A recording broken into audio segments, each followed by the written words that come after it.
Assalamualaikum warahmatullahi wabarakatuh. Bismillah, walhamdulillah, wassalatu wassalamu ala rasulillah wa ala alihi wa sahbihi wa man walah. Alhamdulillah, dengan izin Allah kita bisa bertemu kembali untuk melanjutkan pembahasan materi kita di mata pelajaran Al-Hadis dengan adik-adik kelas 11 KMI Putra. Di pertemuan yang lalu kita sudah membahas tentang hadis nomor 174 terkait larangan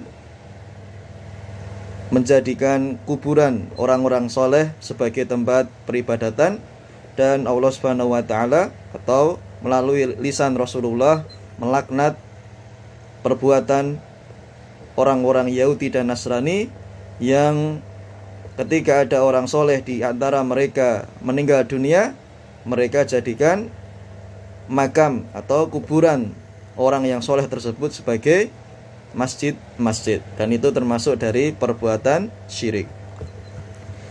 Tema kita kali ini terkait dua hadis. Yang pertama hadis nomor 175 dan yang kedua hadis nomor 176, dan alhamdulillah itu hadis terakhir terkait dengan babul janais. Dan insyaallah mungkin setelah UTS atau setelah ujian tengah semester kita baru membahas tentang bab atau kitab yang baru, yaitu Kitabuz Zakah. Tentunya ini materi kita di pekan ini. Nanti selanjutnya kalian usahakan persiapan dengan sebaik-baiknya untuk ujian lisan ataupun ujian tengah semester.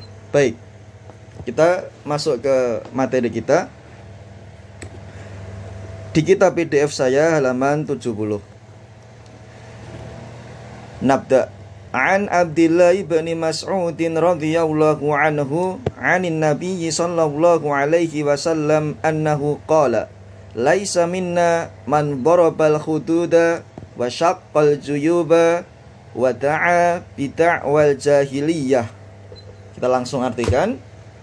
Dari salah seorang sahabat yang mulia Abdullah bin Mas'ud radhiyallahu anhu, dari Nabi sallallahu alaihi wasallam, beliau bersabda, laisa minna man darabal hududa, bukanlah termasuk golongan kami umatnya Nabi Muhammad sallallahu alaihi wasallam, man darabal hududa, orang yang menampar-nampar pipinya, memukul-mukul wajahnya, wasyaqqal juyuba, merobek-robek bajunya, merobek-robek pakaiannya atau merobek-robek kerah bajunya, wada'a bid'awal jahiliyah, dan mengucapkan perkataan atau kata-kata seperti orang jahiliyah.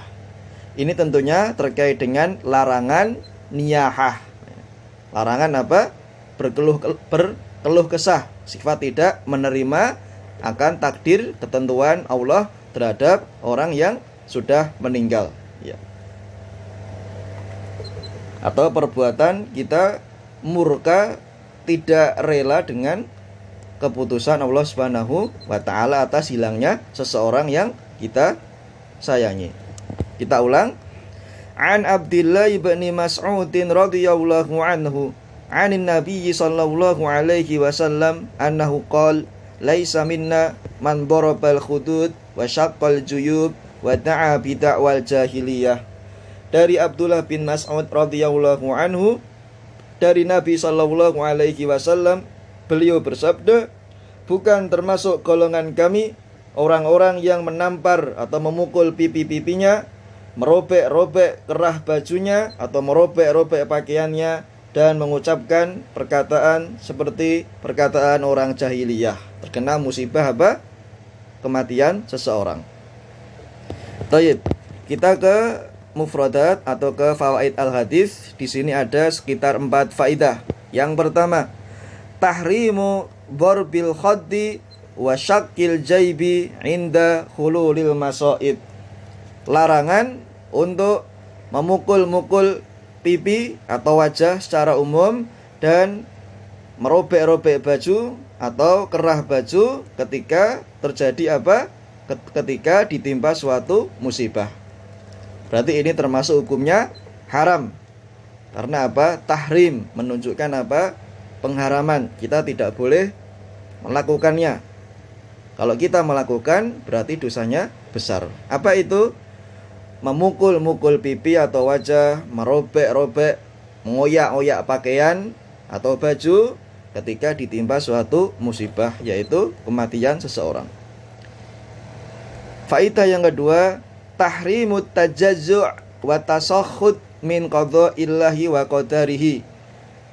Larangan berkeluh kesah, menolak, tidak terima akan ketentuan takdir dan qada Allah Subhanahu wa taala. Yang ketiga, tahrimu raf'il insani as-sauta bima yata'arafuhul jahiliyah min ahwalihim. Larangan mengeraskan, meninggikan suara sebagaimana apa? Suaranya perilaku orang-orang jahiliyah dahulu ketika ditimpa oleh suatu musibah. Yang mengeraskan suara karena dia apa? Merasa tidak terima, merasa apa? Merasa tidak senang dengan keputusan takdir dari Allah Subhanahu wa taala. Yaitu apa? Meratap. Sudah menampar-nampar pipi mereka sendiri, merobek-robek baju, kemudian apa? Teriak-teriak. Ini menunjukkan apa? Sifat jahiliyah yang dilarang oleh syariat Islam. Karena apa? Termasuk perkara jahiliyah yang harus kita jauhi. Kemudian faidah berikutnya yang keempat, laisa minna. Laisa minna. Dalilun ala anna hadhil af'al min kabairidz dzunub. Lafaz dari matan hadis tadi, laisa minna, bukan termasuk golongan kami, golongan Nabi dan umatnya, para sahabat, menunjukkan atau sebagai dalil bahwasannya perilaku-perilaku di atas, yaitu menampar pipi atau menampar-nampar muka, kemudian mengoyak-ngoyak atau merobek-robek baju dan meratap dengan suara yang keras dan tinggi seperti ratapannya orang-orang jahiliyah, min kabairidz dzunub, termasuk dosa-dosa yang dianggap besar, maka perlu dijauhi. Dan kita memohon kepada Allah Subhanahu wa taala as-salamah wal afiyah. Baik, kita ke poin berikutnya, hadis 176 dengan perawi Abu Hurairah radhiyallahu anhu. An Abi Hurairah radhiyallahu anhu qala Rasulullah sallallahu alaihi wasallam, man syahidal janazata au man syahidal jinazata, boleh dua-duanya, janazah, jinazah boleh, hatta yusalli alaiha falahu qiratun, wa man syahidaha hatta tudfana falahu qiratani, qila wa mal qiratani, qal mithlul jabalainil azimaini, wali muslimin asgharuhuma mithlu uhudin. Kita langsung terjemahkan dari salah seorang sahabat yang mulia, yaitu dari Abu Hurairah radhiyallahu anhu. Beliau berkata, telah bersabda Rasulullah sallallahu alaihi wasallam, barang siapa yang menyaksikan jenazah, mensalatinya hingga dia mensalatinya, maka dia mendapatkan pahala seolah-olah satu qirat. Dan barang siapa yang menyaksikannya sampai dikuburkan, sampai dimakamkan, maka baginya pahala 2 qirat. Dikatakan kepada beliau, wa mal qiraton, apa itu 2 qirat wahai Rasulullah? Maka beliau menjawab, seperti 2 gunung yang besar.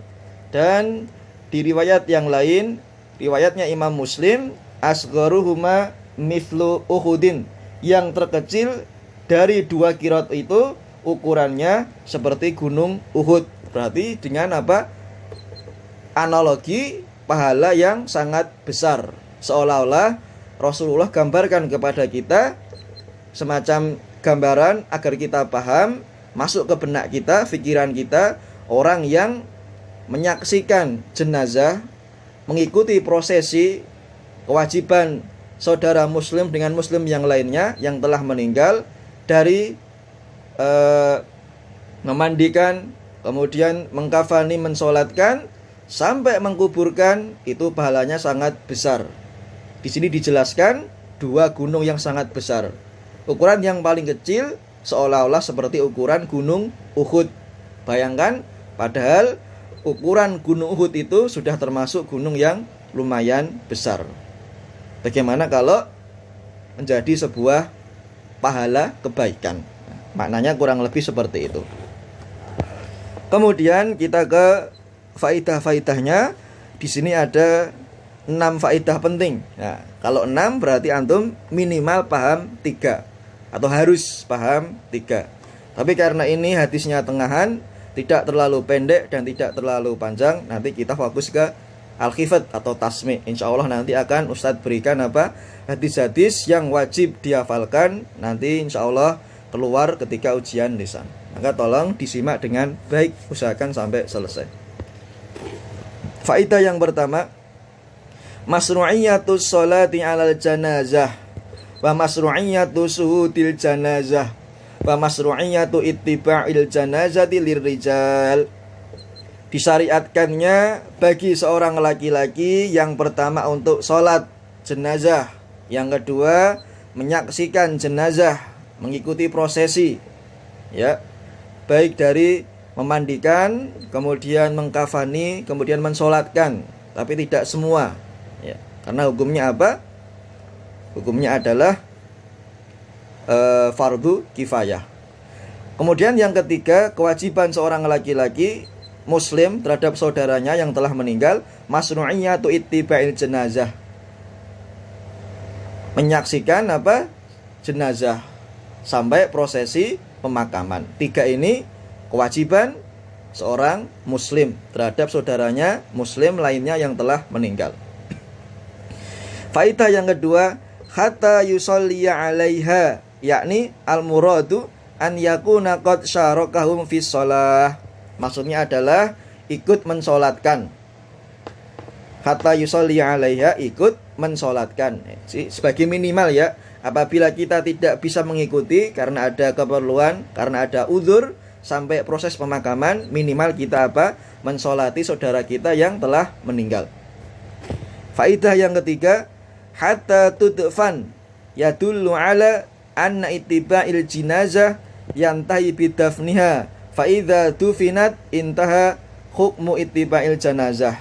Ini maksudnya secara mudah hatta tudwan, di antara kewajiban seorang muslim terhadap saudara muslim lainnya yang telah meninggal adalah mengikuti prosesi pemakaman jenazah sampai dikuburkan.